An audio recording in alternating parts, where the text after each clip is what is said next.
Hi అండి, అందరికీ నమస్కారం. ఇప్పుడు నేను చెప్పబోయే స్టోరీ కథ కాదు. ఇది చాలా చోట్ల జరుగుతున్న యథార్థ సంఘటన. దేశం ముందుకు వెళ్తుంది, కానీ ఎందుకో రైతు మాత్రం అక్కడే ఆగిపోయాడు. వీలైతే చేయుతనిద్దాం అంతే. అలాగే మనం తినే ప్రతి మెతుకు వెనుక ఒక కష్టం ఉంటుంది, మనకు తెలియని ఒక కన్నీటి కథ ఉంటుంది. అలాంటి ఒక కన్నీటి కథ ఈ వీడియోలో తెలుసుకుందాం. ఇక స్టోరీలోకి వెళ్ళిపోదాం. ఈ ఏడు పంట బాగా పండినట్టు ఉన్నదే ప్రసాదు, ఈసారి డబ్బులు లెక్క పెట్టడానికి సాయం రావాలంటే చెప్పు అంటూ పరాచకలాడాడు పక్క పొలం సుబ్బయ్య. నా మనసు ఆనందంతో నిండిపోయింది. నిజమే, ఈసారి నా పొలంలో పంట చాలా బాగా పండింది. రాత్రింబవళ్ళు నేను లక్ష్మి కష్టపడి పని చేశాము. తండ్రికి బిడ్డ ఎదుగుతున్నప్పుడు ఎంత సంతోషంగా ఉంటుందో, రైతుకు బిడ్డ లాంటి పైరు ఎదుగుతుంటే అంతే సంతోషంగా ఉంటుంది. సరిగ్గా అప్పుడే ఊరి జమీందారు అక్కడికి వచ్చాడు. ఏం ప్రసాదు, ఇంకా నా బాకీ ఎప్పుడు తీరుస్తావు? నువ్వేం చేస్తావో నాకు తెలీదు. వారంలోగా మొత్తం డబ్బులు కట్టినావా సరే, లేదంటే పంచాయతీ పెట్టి నీ ఆస్తులు వేలం వేయిస్తా, తర్వాత నీ ఇష్టం అంటూ వెళ్ళిపోయాడు. ప్రతి ఏడు విత్తనాల కోసం, మందుల కోసం తనతో అప్పు చేస్తూనే ఉన్నాను. అధిక వడ్డీతో అది పెరిగి పెరిగి కొండంత అయ్యింది. అయినా ఈసారి పంట చూస్తుంటే కొంచెం ధైర్యంగానే ఉంది. ఈసారి పంటకు మంచి ధర కూడా ఉంది. ఇది అమ్మితే చేసిన అప్పులన్నీ తీరిపోతాయి. మిగిలిన డబ్బుతో ముందు లక్ష్మికి ఒక చీర అయినా కొనాలి. అప్పుడెప్పుడో పెళ్ళైన కొత్తలో ఒకటి కొన్నాను, మళ్ళీ కొనిందే లేదు. పాపం, తను కూడా కావాలని నోరు తెరిచి అడిగింది లేదు. ఇక పిల్లాడికి కూడా కొత్త బట్టలు కొనాలి. రోజు చిరిగిన చొక్కా లాగు వేసుకొని తోటి పిల్లల ముందు నవ్వుల పాలవుతున్నాడు. ఇలా ఆలోచనల్లో ఉండగానే పిల్లాడు కేక వేయడంతో ఈ లోకంలోకి వచ్చాను. నాన్న, మావయ్య ఊరి నుండి వచ్చాడు, అమ్మ ఇంటికి రమ్మంటుంది, రా అన్నాడు నా కొడుకు. మరోసారి బాగా పెరిగిన పంటను కళ్ళ నిండా నింపుకొని ఇంటికి బయలుదేరాను. ఏం బావా, ఎలా ఉన్నావు అన్నాడు నా బావమరిది. బాగున్నాను శేఖర్, నువ్వెలా ఉన్నావు అని అడిగాను. మంచిగానే ఉన్నాను బావా, ఈసారి పంట బాగా పండినాదంటగా, ఇప్పుడే అక్క చెప్పింది అన్నాడు. మా రెక్కల కష్టం చూసి ఇన్నేళ్లకు దేవుడికి దయ కలిగిందేమో అన్నాను సంతోషంగా. అయినా ఇలా ఇంతకాలం కష్టపడే బదులు నాతో వచ్చాయి బావా, సిటీలో ఏదో ఒక ఉద్యోగం చూస్తానులే అన్నాడు శేఖర్. అవునా, మంచి ఉద్యోగం అంటే అని అడిగాను.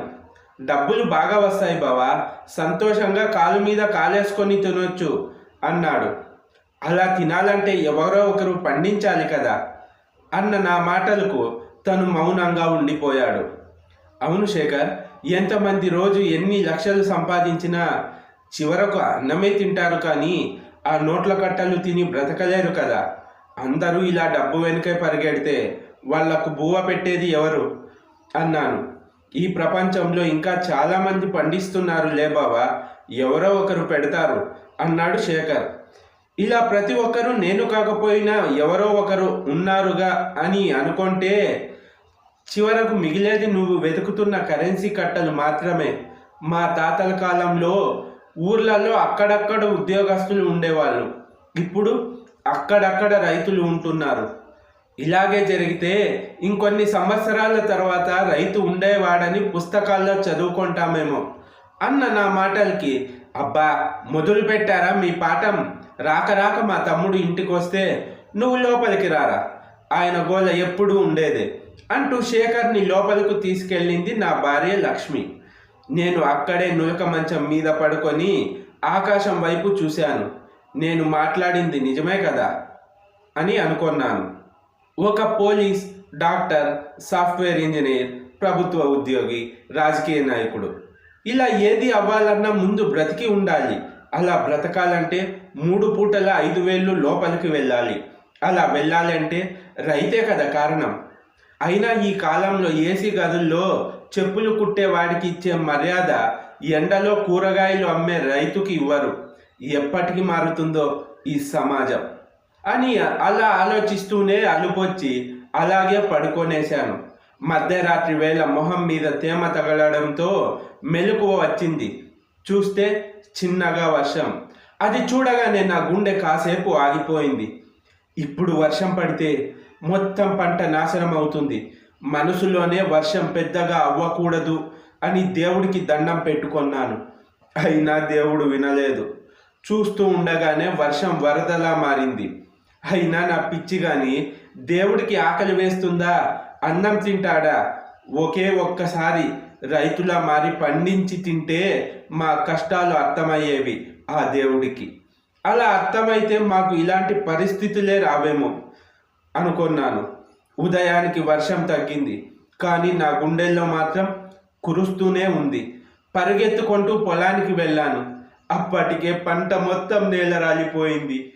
నాలో కురుస్తున్న వర్షానికి గుండె నిండి కన్నీళ్ల రూపంలో జారుతూనే ఉంది. ఈ వర్షం కూడా మా నోటి కాడ కూడు లాగేసుకుంది. ఇప్పుడు ఎలా బ్రతకాలో అర్థం కావడం లేదు. కన్నీరు ఆగక దారంతా మసగగా కనబడుతుంటే ఎలా ఇంటికొచ్చానో కూడా తెలీదు. నన్ను అలా చూస్తుంటే లక్ష్మీ పిల్లాడు ఇంకా భయపడుతున్నారు. కానీ నా భయం వాళ్ళ భవిష్యత్తు గురించే అని ఎలా చెప్పను? ఏవండి, కొంచెమైనా అన్నం తినండి, రాత్రి కూడా భోజనం చేయలేదు అంది లక్ష్మి. ఇంకేం మిగిలింది అని తినమంటావు లక్ష్మి? ఈ సంవత్సరమైనా పంట పండితే మన కష్టాలు తీరిపోతాయి అనుకున్నా. చేతికొచ్చిన పంట ఇలా కళ్ళ ముందే నీళ్లు పాలు అవడం చూస్తుంటే తట్టుకోలేకపోతున్నాను అని అన్నాను. మీరే ఇలా డీలా పడిపోతే ఎలా అండి అని అంది లక్ష్మి. మరేం చేయమంటావు? మొన్నసారి నకిలీ విత్తనాలు, కల్తీ మందుల వల్ల పంట సరిగ్గా పండలేదు. నిన్నసారి అంతా బాగుంది అనుకుంటే సరైన రేట్లు లేక మనం పంట మార్కెట్ దాకా తీసుకెళ్ళడానికి అయినా డబ్బులు కూడా చేతికి రాలేదు. మరి ఇప్పుడు అంతా బాగుంది అనుకుంటే అకాల వర్షాలు. ఒక ఉద్యోగస్తుడు బతుకు తన కష్టం మీద ఆధారపడి ఉంటుంది. కానీ మనలాంటి రైతుల బ్రతుకులు మాత్రం విత్తనాలు, మందులు, వర్షాలు, దళారులు, గిట్టుబాటు ధరలు ఇలా ఎన్నిటి మీద ఆధారపడి ఉందో చూడు అన్నాను బాధగా. మీరు అలా మాట్లాడుతుంటే భయంగా ఉందండి అంది లక్ష్మి. నిజమే కదా లక్ష్మి, రైతు రాజంటారు. మరి రాజ్యం ఏడుంది? రైతే దేశానికి వెన్నెముక అంటారు. ఈరోజు రైతు నడవడానికి కూడా రాకపాయా అని అన్నాను. మీరు బాధపడకండి, వ్యవసాయం కాకపోతే ఏంటి, ఏదో ఒక పని చేసుకొని బ్రతుకుదాం అంటూ నన్ను ఓదార్చింది. తర్వాత తను ఇంటి పనుల్లో మునిగిపోయింది. కానీ నా మెదడులో ఆలోచనలు మాత్రం ఆగడం లేదు. నాన్న, రేపు కొత్త బట్టలు కొనుక్కోవడానికి పట్నం వెళ్దామా అంటూ అమాయకంగా పిల్లాడు అడుగుతుంటే ఏం సమాధానం చెప్పాలో తెలియక మౌనంగా తల ఊపాను. రేపు ఉదయం అప్పులోళ్ళు ఇంటికొస్తారు. కట్టకపోతే ఊరందరి ముందు వేలం వేసి నా పరువు తీస్తారు. పరువు పోయిన ఊర్లో ప్రాణాలతో తిరగలేను. కళ్ళ ముందు బ్రతకడానికి మరో మార్గం కనిపించడం లేదు. చావడం ఒక్కటే దారి అనిపిస్తుంది. అదే చేయాలని నిర్ణయించుకున్నాను. చీకటి పడింది. చివరిసారిగా లక్ష్మీ పిల్లాడితో ఆనందంగా కబుర్లు చెబుతూ భోజనం చేశాను. ఇద్దరూ నా గుండెల మీద వాలి పడుకున్నారు. కానీ ఈ గుండె కాసేపట్లో ఆగుతుందని వాళ్లకు తెలియదు.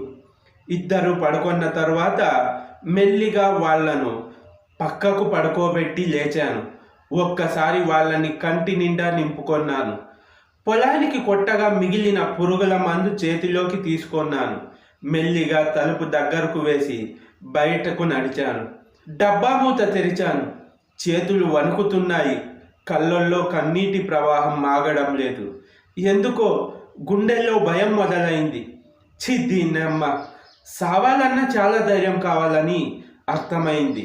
కానీ వేరే మార్గం లేదు. మట్టిలో పుట్టాను, మట్టినే నమ్ముకొన్నాను. చివరకు మట్టిలోనే కలిసిపోతాను. నా ముందున్న పురుగుల మందే ఇప్పుడు పానకంలాగా కనిపిస్తుంది. మెల్లగా డబ్బా పైకి లేపాను. సరిగ్గా అప్పుడే లక్ష్మి పిల్లాడు ఇద్దరూ తలా ఒక గ్లాసు పట్టుకొని నా ముందు నించున్నారు. వాళ్ళని అక్కడ చూడగానే ఆశ్చర్యం, భయం, సిగ్గు ఒకేసారి కలిగాయి. తన కళ్ళల్లోకి చూడలేక తలదించుకొన్నాను. ఆగిపోయారేంటండి? మాకు గ్లాసులో తలా కొంచెం పోయండి, ముగ్గురం ఒకేసారి పోదాం అంది లక్ష్మి. లక్ష్మి, అంటూ కన్నీటితో పలికాను. మీరు బ్రతకలేక చావడానికి సిద్ధపడ్డారు. కానీ మీరు పోయాక మిమ్మల్ని నమ్ముకున్న కుటుంబం ఎలా బ్రతుకుతుంది అని ఒక్కసారైనా ఆలోచించారా అంది. లక్ష్మి చెప్పింది నిజమే అనిపించింది. నేను పోయాక వాళ్ళ జీవితం ఊహిస్తుంటేనే భయంగా ఉంది. మన పిల్లాడు పరీక్షలో తప్పితే ఈసారి బాగా చదివి రాయమని చెప్తాం, కానీ చదువు మానేయమనంగా. ఇది అంతే అండి.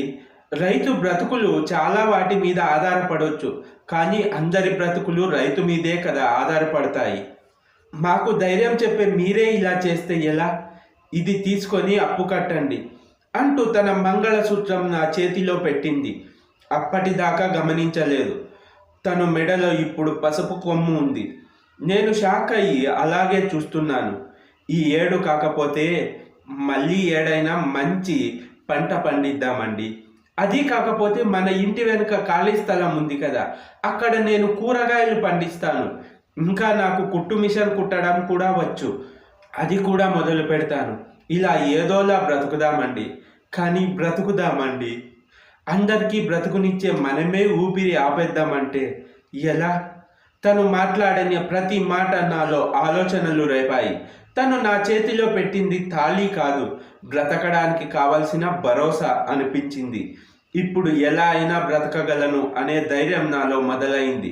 నా ప్రాణం పోకుండా తన ప్రాణం అడ్డేసిన లక్ష్మిని చూస్తుంటే గర్వంగా ఉంది. ప్రేమగా తనని పిల్లాడిని దగ్గరకు తీసుకున్నాను.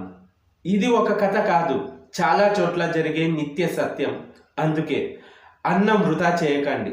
జై జవాన్, జై కిసాన్. ఈ వీడియో మీకు ఎలా అనిపించిందో కమెంట్ చేసి, ఈ స్టోరీ నచ్చితే లైక్ చేసి మన ఛానల్ని సబ్స్క్రైబ్ చేసుకొని సపోర్ట్ చేయండి friends. Thanks for the watching.